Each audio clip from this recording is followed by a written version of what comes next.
नमस्कार। आज हम बात करेंगे ऋषभ शेट्टी के जीवन, संघर्ष और कांतारा की कहानी। कभी कभी किसी कलाकार की कहानी सिर्फ उसके काम की नहीं होती, वो कहानी होती है उस सपना की, उस जुनून की और उस संघर्ष की जो उसे असाधारण बनाता है। आज हम बात कर रहे हैं ऐसे ही एक कलाकार की, जो भारतीय सिनेमा में अपनी अलग पहचान बनाने में सफल हुए हैं। उनका नाम है ऋषभ शेट्टी।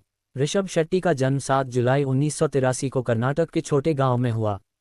उनका परिवार साधारण था, पिता किसान थे और मां गृहिणी। बचपन से ही ऋषभ में कहानी कहने और नाट्य कला में गहरी रुचि थी। वो अक्सर गांव के मंदिरों में होने वाले भूत कोला और दैवा आराधना को देखने जाते थे। यही अनुभव उनके भीतर कहानी और संस्कृति को जोड़ने वाला बीज बन गया। बचपन में देखी गई ये परंपराएं उनके सिनेमा का आधार बन गईं।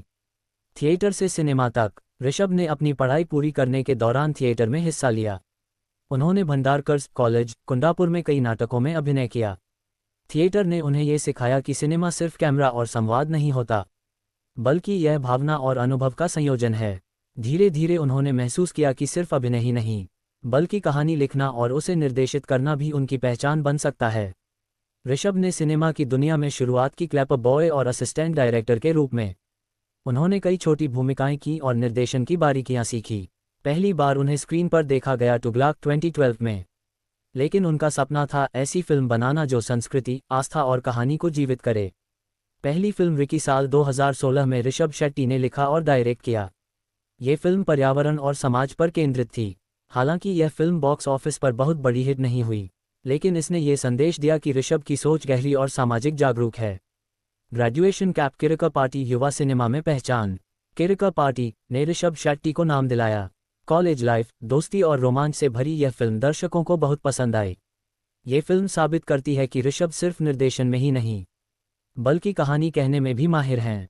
सरकारी हाय शालेय शिक्षा और समाज का संदेश। 2018 में ऋषभ शेट्टी की फिल्म सरकारी हाय शालेय ने बच्चों और शिक्षा पर ध्यान आकर्षित किया। इस फिल्म ने उन्हें राष्ट्रीय पुरस्कार दिलाया। इस फिल्म से साबित हुआ कि ऋषभ शेट्टी सिर्फ मनोरंजन नहीं, बल्कि सिनेमा के माध्यम से संदेश देने में विश्वास रखते हैं। कांतारा की प्रेरणा। ऋषभ शेट्टी ने अपने गांव लौटकर महसूस किया कि उनकी बचपन की यादें, भूत कोला और दैवा आराधना सिर्फ परंपरा नहीं, बल्कि एक दैवीय अनुभव हैं। यही प्रेरणा बनी कांतारा चैप्टर 1। उन्होंने न केवल इसे लिखा और डायरेक्ट किया, बल्कि खुद मुख्य किरदार शिवा के रूप में भी अभिनय किया। कांतारा चैप्टर 1 संस्कृति, संदेश और कहानी की शुरुआत होती है राजा और जंगल की भूमि के संघर्ष से। गांव के लोग पंजुर्ली देव की पूजा करते हैं।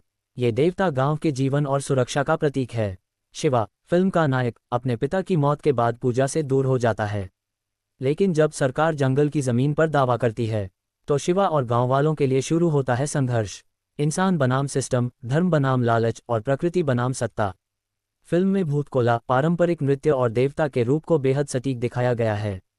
क्लाइमैक्स में शिवा के भीतर दैवा का प्रवेश दर्शकों को पूरी तरह भावुक कर देता है। कांतारा चैप्टर 1 ने बॉक्स ऑफिस पर 400 करोड़ रुपये से अधिक की कमाई की। राष्ट्रीय और अंतर्राष्ट्रीय स्तर पर इसे पुरस्कार और सम्मान मिला। ये फिल्म आधुनिक भारतीय सिनेमा में एक आध्यात्मिक और सांस्कृतिक मील का पत्थर साबित हुई।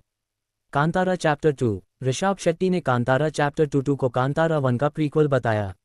ये कहानी हमें 400-500 साल पहले ले जाती है, जहां दैवा, पंजुर्ली और अन्य देवता पहली बार मानव जीवन में प्रवेश करते हैं। कहानी यह बताती है कि दैवा का जन्म प्रकृति का संतुलन बनाए रखने के लिए हुआ।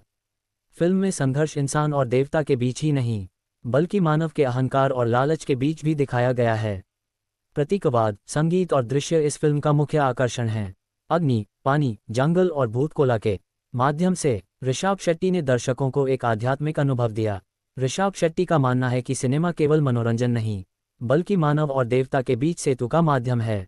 वो कहते हैं, ग्रेटर दैन, हमारे पूर्वज प्रकृति को भगवान मानते थे, हमें अपनी जड़ों को पहचानना होगा।